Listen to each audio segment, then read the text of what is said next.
Let's see उनका इरादा क्या है आपको लेकर, उनका इंटेंशन क्या है आपको लेकर, उनका ट्रू इंटेंशन क्या है आपको लेकर। Okay, let's start. This card is coming out. आइए देखते हैं ये कार्ड क्या कहता है। केयर। सबसे पहली जो चीज़ यहाँ पर चैनल हो रही है व्यूअर्स, वो ये है कि उनका इरादा सबसे पहले तो ये है कि वो आपके साथ अपने रिश्ते को पीसफुल बनाए, क्योंकि उनको ऑलरेडी ऐसा लग रहा है कि उनका जो रिश्ता है आपके साथ वो बहुत केओटिक और बहुत मेसी हो गया है।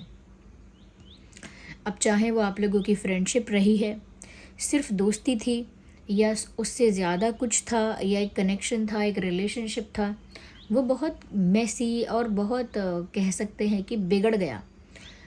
यहाँ पर ऐसा लगता है कि फ़ाइट भी हो सकती है, किसी का अग्रेसिव होना, किसी का आर्ग्यूमेंट करना, या किसी का डिसरिस्पेक्टिंग बातें करना, या किसी का गुस्सा होना किसी बात से। तो ये सारी बातें इशारा करती हैं कि आप दोनों के बीच जो शांति होनी चाहिए, एक पीस होना चाहिए, वो पीस कहीं ना कहीं डिस्ट्रॉय हो गया है आप लोगों के बीच। और अब ऐसा लगता है कि उनका वन ऑफ द इंटेंशन या उनका इरादा ये है कि वो आप दोनों के बीच शांति स्थापित करें, यानी कि पीस मेंटेन करें। क्योंकि किसी भी रिलेशनशिप में अगर वो पीस नहीं है, वो शांति, वो सुकून नहीं है, वो ठहराव नहीं है, तो ऊपरी चीज़ें बैलेंस नहीं हो सकती। तो first and top most priority उनकी जो अब है आपको लेकर, वो ये है कि आप दोनों के बीच में एक ऐसा तालमेल हो जिसकी वजह से आप दोनों के बीच में शांति बनी रहे। किसी तरह का क्लेश, किसी तरह का मनमुटाव, किसी तरह का फ्रस्ट्रेशन या डिसरिस्पेक्ट या कहीं ना कहीं एंगर, अग्रेसिवनेस, ये बाहर ना आए। कोई भी टॉक्सिक ट्रेट जो है वो उनकी तरफ से बाहर ना आए, और उनकी तरफ से कोई एंगर, अग्रेशन, डिसरिस्पेक्ट ना आए। तो वो क्यों? क्योंकि उनको कितना भी गुस्सा आता हो, या कितने भी गुस्से वाले या शॉर्ट टेम्पर्ड पर्सन वो क्यों ना हो, लेकिन फिर भी वो चाहते हैं कि आप दोनों के बीच शांति बनी रहे। दूसरी बात यहाँ पर मुझे ऐसा लग रहा है, they care about you. Okay, उनके अंदर कुछ फ्लॉज हो सकते हैं, कुछ गलत हैबिट्स हो सकती हैं, ओके, कुछ कमियां हो सकती हैं, but the good part is, अच्छी बात यह है that they genuinely care for you. उन्हें सच में आपकी फ़िक्र है, उन्हें सच में आपकी चिंता है, आपकी हैप्पीनेस की उन्हें सच में फ़िक्र है। आप दुखी हो तो इस बात से उन्हें चिंता है, आप खुश हो तो इस बात से उन्हें भी खुशी है। तो कहीं ना कहीं viewers, they genuinely care about you. Okay, आपकी केयर करते हैं, और ऐसे कुछ जेस्चर्स करना चाहते हैं, या ऐसे कुछ एक्शंस लेना चाहते हैं जिससे आप भी देख पाओ कि उन्हें आपकी कितनी केयर है। या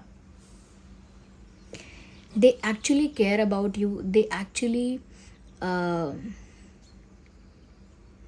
एक्चुअली कंसर्न अबाउट यू। उन्हें आपकी चिंता भी है, आपकी फ़िक्र भी है। ये सब वो अपने जेस्चर्स के थ्रू दिखाना चाहते हैं। ऐसा नहीं है कि अगर आप हर्ट हो तो आप हर्ट रहो, उन्हें कोई फ़र्क नहीं पड़ता, या आप गुस्सा हो तो आप गुस्सा रहो, उन्हें कोई फ़र्क नहीं पड़ता। ऐसा नहीं है। आपका जो भी मेंटल स्टेट ऑफ माइंड है, जो भी इमोशनल स्टेट ऑफ माइंड है, उन सब बातों से वो भी काफ़ी ज़्यादा अफेक्ट होते हैं या होती हैं। ओके, तो इसीलिए पीस मेंटेन करना चाहते हैं और आपकी बहुत केयर करते हैं। ये आपको समझाना चाहते हैं कि आप उनका इंटेंशन समझ जाओ कि उन्हें आपकी केयर है। ऐसा नहीं है कि वो बेपरवाह हैं, केयरलेस हैं आपको लेकर, ऐसा नहीं है। They do care about you.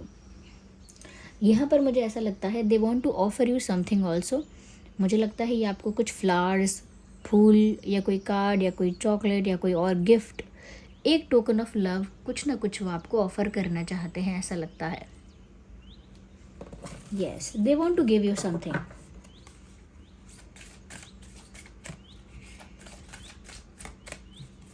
इनका इरादा है आपके साथ एक ऐसा रिश्ता बनाने का जो किसी के तोड़ने से टूटे ना, जो किसी के लाख कोशिश करने से भी ना टूटे। एक ऐसा बॉन्ड आपके साथ बनाना चाहते हैं। So here we have another card. We have to see what it is. Angel of Balance. Very very beautiful. मैंने कहा ना, एक तरह का तालमेल बनाना चाहते हैं आपके साथ, जिसकी वजह से आप दोनों के बीच में शांति बनी रहे। यहाँ पर भी व्यूअर्स उसी बैलेंस की बात हो रही है कि कहीं ना कहीं आप दोनों का जो सिचुएशन है या आप दोनों का जो रिलेशनशिप है, कनेक्शन है, उसमें से ना एक बैलेंस की कमी नज़र आ रही है। कि ऐसा होता है कि एक पर्सन अगर ज़्यादा एफ़र्ट लेता है तो दूसरा पर्सन एफ़र्ट लेना कम कर देता है या बंद कर चुका होता है। जब वो एफ़र्ट लेना शुरू करता है तो फिर जो पहले एफ़र्ट ले रहा था वो एफ़र्ट लेना बंद करता है। यानी कि एक तरफ से हमेशा एफ़र्ट ज़्यादा है और एक तरफ से हमेशा एफ़र्ट बहुत कम है, तो बैलेंस नहीं है। जो गिव एंड टेक है ना आप दोनों के बीच में, कि आप मेरे लिए जो कर रहे हो मैं भी आपके लिए वही कर रहा हूँ, वो गिव एंड टेक इक्वल नहीं है। हमेशा एक इंसान एक्सेसिव कर रहा है और एक बहुत कम, उसकी वजह से बैलेंस मेंटेन हो ही नहीं पाता है। यस, तो वो ये फील कर रहे हैं व्यूअर्स, और उनका इंटेंशन भी अब ये है कि कैसे भी करके इस रिश्ते में बैलेंस होना चाहिए। जितना एफ़र्ट आप ले चुके हो उतना एफ़र्ट उन्हें भी लेना है। जितना एफ़र्ट आपने लिया है, जितना रिस्पेक्ट आपने किया है, जितना केयर आपने किया है, उतना ही केयर, रिस्पेक्ट, एफ़र्ट उन्हें भी करना है। और तभी इस रिलेशनशिप में या सिचुएशन में बैलेंस क्रिएट हो पाएगा। And they know that very well, वो जानते हैं बहुत अच्छे से। तो इसीलिए equal efforts, mutual respect, equal time देना, इक्वल अटेंशन देना, इक्वली केयर करना या प्यार करना, ये इस तरह से चीज़ों को बैलेंस में रखना कहीं ना कहीं अब वो चाहते हैं। हो सकता है पहले उन्होंने इस चीज़ को बहुत फॉर ग्रांटेड लिया, इस चीज़ को बहुत लाइटली लिया, but now they are very serious about it. अब उनका इंटेंशन जो है वो इस चीज़ को लेकर बहुत सीरियस है कि बैलेंस तो होना चाहिए, इक्वल गिव एंड टेक होना चाहिए, इसमें कुछ अनफेयर नहीं होना चाहिए। Now they know about it and they are very serious about it. या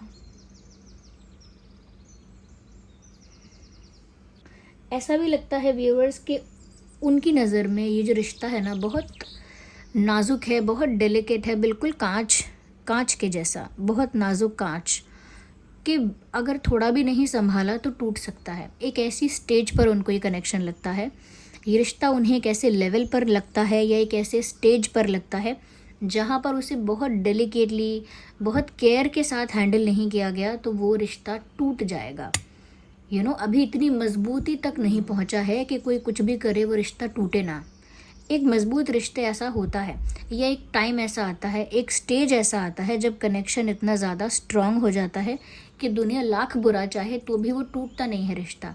बट कभी कभी एक रिश्ते की एक ऐसी डेलिकेट स्टेज होती है जहाँ पर थोड़ा सा भी नेगेटिविटी रिश्ते को तोड़ सकती है, ख़त्म कर सकती है। और अभी उनको लगता है कि वही स्टेज चल रही है जो बहुत डेलिकेट स्टेज है। यहाँ पर इस रिश्ते को प्रोटेक्ट करना, प्रिजर्व करना, मेंटेन करना इम्पॉर्टेंट है, बहुत इम्पॉर्टेंट है। तो ये अब उनके इंटेंशन में क्लियर है कि वो इसे प्रिजर्व करना चाहते हैं, प्रोटेक्ट करना चाहते हैं, हैंडल करना चाहते हैं विद केयर। ओके, नंबर 4, 14, 24 काफ़ी रेलेवेंट है। 5, 15, 25 काफ़ी रेलेवेंट है। 8, 18, 28, 2, 12, 22। यस, ये कुछ डेट्स या नंबर्स हैं जो काफ़ी रेलेवेंट हैं। हो सकता है आप लोगों का बर्थ डेट हो या कोई और इम्पॉर्टेंट या स्पेशल डेट। आइए देखते हैं कि और उनका इरादा क्या है, उनका सच्चा इरादा, उनका ट्रू इंटेंशन क्या है आपको लेकर। एक ही कार्ड स्लिप हुआ है और एक ही कार्ड हमें कंसिडर करना है, कॉन्ट्रैक्ट। व्यूअर्स, यहाँ पर ऐसा लगता है कि ये जो पर्सन है अब इनका इंटेंशन है कि आपके साथ इनका जो रिश्ता हो वो पक्का वाला हो। इनके साथ आपका जो संबंध या रिश्ता बने या जो भी आप लोगों के बीच कनेक्शन रहे वो एक स्ट्रॉन्ग कनेक्शन रहे। और कोई कनेक्शन कितना स्ट्रॉन्ग है ये कैसे पता चलता है, जब उसमें सीरियसनेस है, जब उसमें किसी तरह का कमिटमेंट है, जब उसमें किसी तरह का डेडिकेशन है। अब यहाँ पर आपके पर्सन का भी इंटेंशन यही है कि ये रिश्ता जल्द से जल्द सीरियस बन जाए, एक सीरियस रिलेशनशिप बन जाए, या फिर ये कनेक्शन जल्द से जल्द एक ऑफिशियल रिश्ते में बदल जाए। ओके, तो वो चाहते हैं कि रिश्ता जल्द से जल्द ऑफिशियल हो जाए, या जल्द से जल्द एक कमिटेड रिलेशनशिप, एक लॉन्ग टर्म कमिटेड रिलेशनशिप बन जाए, या एक सीरियस रिलेशनशिप बन जाए जो शादी तक पहुंचेगा, तो एक तरह से इस रिश्ते में कमिटमेंट, सीरियसनेस और एक ऑफिशियल वैल्यू ऐड करना चाहते हैं जैसे इस रिश्ते में। और तभी वो रिश्ता मज़बूत माना जाता है जब लोग बोलते हैं कि हाँ ये रिश्ता ऑफिशियल है, हाँ हम दोनों कमिटेड हैं, या फिर हम लोगों का डिसाइडेड है, फ्यूचर में डिसाइडेड है हमारा, या हम एक दूसरे के लिए सीरियस हैं, या फिर और भी कुछ ऐसे टर्म्स जो सीरियसनेस को दर्शाएं। तो वो इस तरीके की सीरियसनेस इस रिश्ते को सर्व करना चाहते हैं, और इस तरीके की सीरियसनेस इस रिश्ते में अब चाहते हैं कि यहाँ पे कमिटमेंट हो, सीरियसनेस हो, और जो रिश्ता है वो टेम्परेरी, कैजुअल, टाइम पास ऐसा ना दिखे, थोड़ा परमानेंट, थोड़ा कमिटेड, और yes official permanent committed type का रिश्ता रहे, ऐसा वो सोच रहे हैं। तो उनके विज़न में ये बात क्लियर है। उनका जो विज़न है, उनका जो इस समय कह सकते हैं ओवरऑल उनका जो पर्सपेक्टिव है, या ओवरऑल उनका जो प्लान है, उसमें ये माना जा सकता है कि ये चीज़ उनकी एक लिस्ट में है। Okay, one of the thing है ये कि जो भी चीज़ें उन्हें करनी है या उन्होंने सोची हैं, उसमें एक चीज़ ये भी है कि ये रिश्ता जो है वो ऐसा नहीं रहे लंबे समय तक जैसे कोई टेम्परेरी रिश्ता हो या कोई कैजुअल रिश्ता हो। ये एक सीरियस कमिटेड रिश्ता हो, ये चीज़ ऑफिशियल बन जाए। तो ये एक बहुत ही अच्छा इंटेंशन है। लोग कमिटमेंट से भागते हैं या दे नहीं सकते कमिटमेंट, बट अब किसी इंसान का इंटेंशन ही ये हो कि कमिटमेंट होना चाहिए रिश्ते में, और यही उनका इरादा है कि कमिटमेंट हो, तो ये बहुत अच्छी बात है। That is a very positive sign. Number 6, 16, 26, ये भी रेलेवेंट है डेट।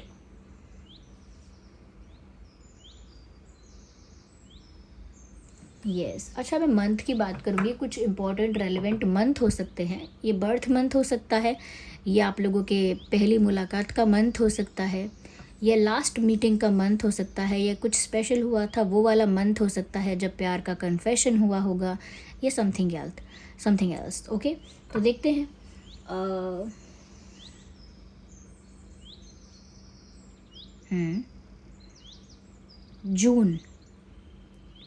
जून,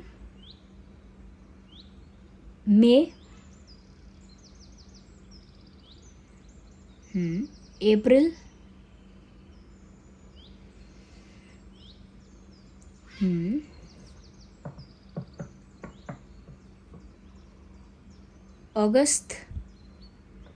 अगस्त भी हो सकता है, दिसंबर, फरवरी। यस, ये कुछ मंथ हैं जो आप लोगों के लिए रेलेवेंट हो सकते हैं, या इन महीनों में कुछ हो चुका है या आगे हो सकता है, इसके बहुत चांसेस हैं।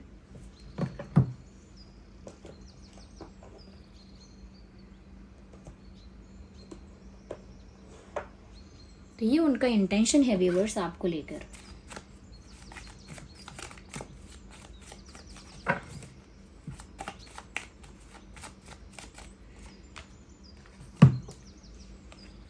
ट्रैवलर, मुझे लगता है कहीं ना कहीं व्यूअर्स ये इंसान जो हैं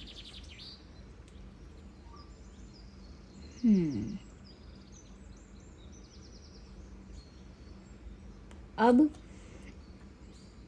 कुछ नया करना चाहते हैं, और उस नए करने में वो ये दिखाना चाहते हैं कि वो कितने चेंज हो गए हैं। यहाँ पर आपके लिए व्यूअर्स गाइडेंस है। यहाँ पे डिवाइन स्पिरिट्स का हमने मैसेज लिया है, वो आपको गाइड कर रहे हैं। Move in a new direction, एक नई दिशा की ओर बढ़िए आप। अगर एक पुराने पैटर्न पर आप चल रहे थे, या एक पुरानी सोच को लेकर आप चल रहे थे, तो उसे बदलिए आप और एक नए सिरे से, एक नए पैटर्न के साथ, एक नए विजन के साथ आप न्यू डायरेक्शन को चूज़ करिए लाइफ में। ज़रूरी नहीं है कि जो रास्ता पहले से पकड़ा है वो अभी भी सही है आपके लिए। चेंज इम्पॉर्टेंट है आपकी लाइफ में और एक फ्रेश चेंज आना चाहिए। ये गाइडेंस है आपके लिए।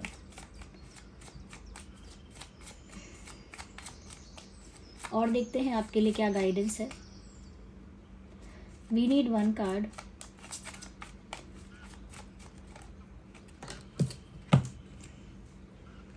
व्यूअर्स देखिए,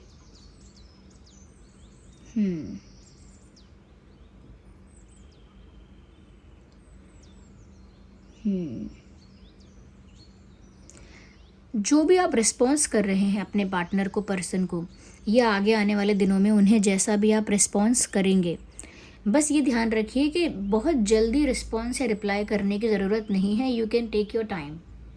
अपना समय लीजिए, पूरा सिचुएशन को अंडरस्टैंड कीजिए, एनालाइज कीजिए, ऑब्जर्व कीजिए, उसके बाद सेंसिबल होकर सोचिए और जो भी आपको ठीक लगता है वो रिस्पॉन्स कीजिए।